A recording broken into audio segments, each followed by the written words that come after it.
Hello दोस्तों, आज की इस वीडियो में 3 सवाल बहुत ही आसान शॉर्ट ट्रिक से करवाए जाएंगे, इसलिए वीडियो को पूरा अंत तक ज़रूर देखिएगा। तो आइए दोस्तों, ये पहला सवाल देखते हैं। 80,000 रुपये की धनराशि पर 3 वर्ष के अंत में 12,000 रुपये साधारण ब्याज प्राप्त होता है। उसी धनराशि पर समान ब्याज दर पर समान अवधि का चक्रवृद्धि ब्याज कितना होगा, ये हमें बताना है दोस्तों। तो देखिए दोस्तों, इस सवाल में क्या दिया हुआ है कि 3 वर्ष के अंत में उसे 12,000 रुपये साधारण ब्याज मिल रहा है। ठीक है, तो 3 वर्ष का ब्याज कितना हो गया, 12,000। तो दोस्तों 1 वर्ष का ब्याज कितना हो जाएगा, 1 वर्ष का ब्याज यानी यहाँ पे 3 से भाग कर देंगे। ठीक है, 12 को 3 से भाग करेंगे तो कितना आ जाएगा, 4,000 रुपये। ठीक है, यानी हर वर्ष उसे 4-4 हज़ार रुपये मिल रहा है, इसलिए 3 वर्ष में 12,000 मिल रहा है। ठीक है दोस्तों, तो ये हमने निकाल लिया।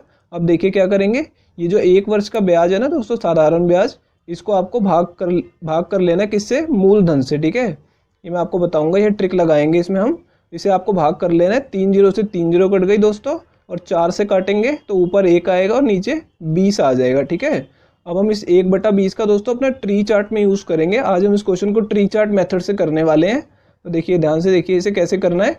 अब देखिए हमें 3 वर्षों का चक्रवृद्धि ब्याज निकालना है दोस्तों। ठीक है, तो यहाँ पे मैं लिख लेता हूँ पहला वर्ष, दूसरा वर्ष और तीसरा वर्ष, क्योंकि हमसे यही पूछा हुआ है कि समान अवधि का चक्रवृद्धि ब्याज कितना होगा। तो 3 वर्षों का है तो 3 वर्ष का चक्रवृद्धि ब्याज हमें निकालना है। तो देखिए चक्रवृद्धि ब्याज में क्या होता है दोस्तों, साधारण ब्याज तो मिलता ही मिलता है। ठीक है, तो देखिए मैं तीनों में लिख दूंगा कि 4-4 हज़ार तो हमें मिलेगा ही मिलेगा। ठीक है, लेकिन चक्रवृद्धि ब्याज में क्या होता है, ब्याज पे भी ब्याज मिलता है। ठीक है, तो देखिए यहाँ पे 3 वर्ष का साधारण ब्याज मिल गया।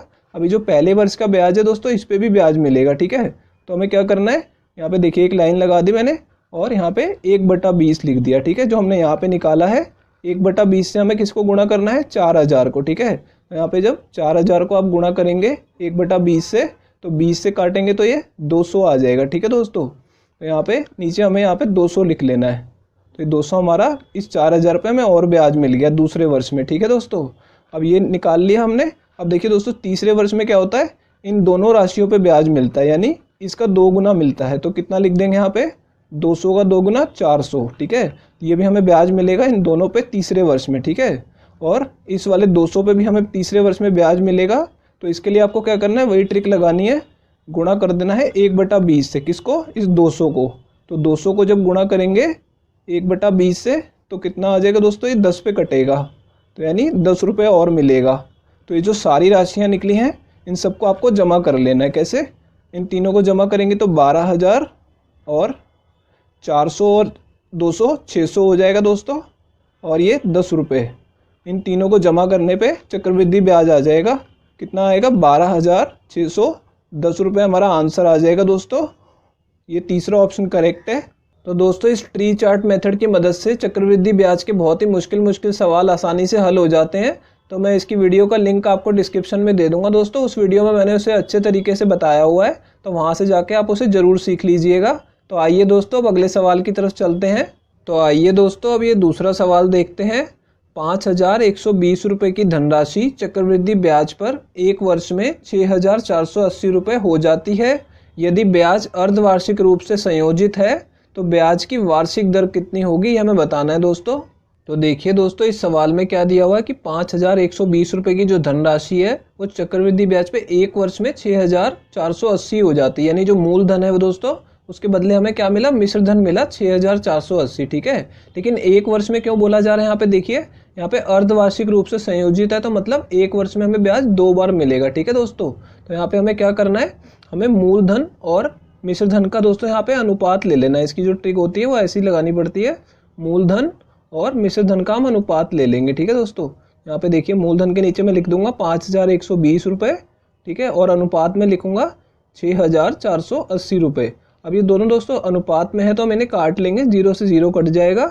इसे 2 से भाग करेंगे तो 256 आ जाएगा दोस्तों।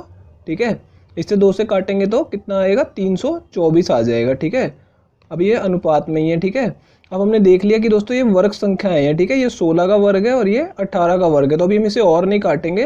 देखिए यहाँ पे ब्याज हमें कितनी बार मिलना है, 2 बार मिलना है 1 वर्ष में। ठीक है, तो हम क्या करेंगे, 2 बार मिल रहा है तो हम इसका वर्गमूल लगाएंगे इसके ऊपर दोस्तों। ठीक है, अगर 3 बार मिल रहा होता, मान लीजिए यहाँ पे 1.5 वर्ष होता और 3 बार मिल रहा होता तो घनमूल लगाते। ठीक है दोस्तों, यही इसकी ट्रिक है।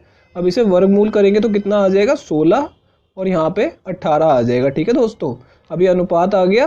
अब हम इसे और भी काट सकते हैं, 2 से काट लेंगे तो कितना आएगा, यहाँ पे 8 आ जाएगा और यहाँ पे 9 आ जाएगा। ठीक है दोस्तों, यानी हमारा मूलधन अगर 8 था तो मिश्रधन हमें कितना मिला, 9 मिला। ठीक है, तो इसमें हमें ब्याज कितना मिल रहा है दोस्तों, देखिए कितने की वृद्धि हो रही है, 1 की वृद्धि हो रही है। ठीक है, अब पूछा जा रहा है कि ब्याज की दर कितनी है, तो हम दर कैसे निकालेंगे कि हमें 1 ब्याज मिला है। ठीक है, किस पे मिला है दोस्तों, 8 पे मिला है, तो इसे 8 से भाग जरूर कर दीजिएगा। ठीक है, और गुणा कर दीजिए 100 से।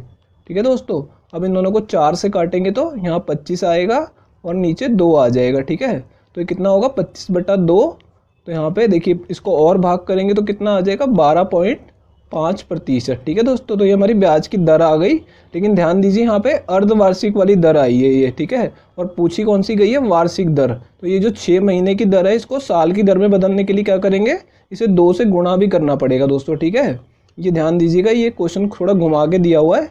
तो देखिए यहाँ पे 2 से गुणा करते ही कितना हो जाएगा, 25%। ये हमारा आंसर होगा दोस्तों, ये गलती नहीं करनी है, क्वेश्चन को ध्यान से पढ़ना होगा। ठीक है, तो ये चौथा ऑप्शन करेक्ट है। तो आइए दोस्तों अब अगले सवाल की तरफ चलते हैं। तो दोस्तों हम ये अगला सवाल शुरू करें उससे पहले दोस्तों वीडियो को लाइक कर दीजिए, और दोस्तों अगर आप लोग चैनल पे नए हैं तो चैनल को सब्सक्राइब जरूर कर लीजिएगा। तो आइए दोस्तों ये तीसरा सवाल देखते हैं। एक धनराशि चक्रवृद्धि ब्याज पर निवेश की गई, 3 वर्ष बाद वह धनराशि बढ़कर 11,250 हो जाती है और 5 वर्ष बाद 16,200 हो जाती है। तो ब्याज की वार्षिक दर कितनी है, ये हमें बताना है दोस्तों।